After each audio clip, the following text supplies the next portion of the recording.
Zamislite stolicu. To nije obična stolica.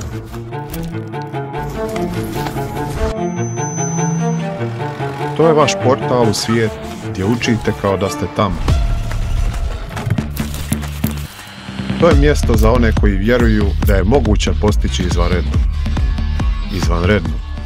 Izvanredno je govoriti jezik kao da ste rođeni s njim.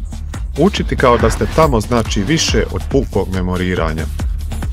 To je put od prve nespretne riječi do tečnog razgovora s lokalcima.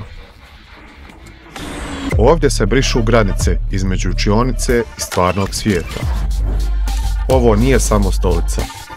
To je odskočna daska za vaše snove, katapult u vašu budućnost. Za vas koji uvijek težite većem, koji vidite mogućnosti u svakom izazovu. S ovim pristupom, svaki trenutak postaje prilika za učenje.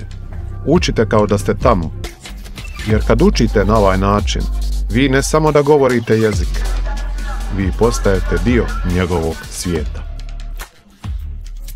Budućnost govori vašim novim jezikom.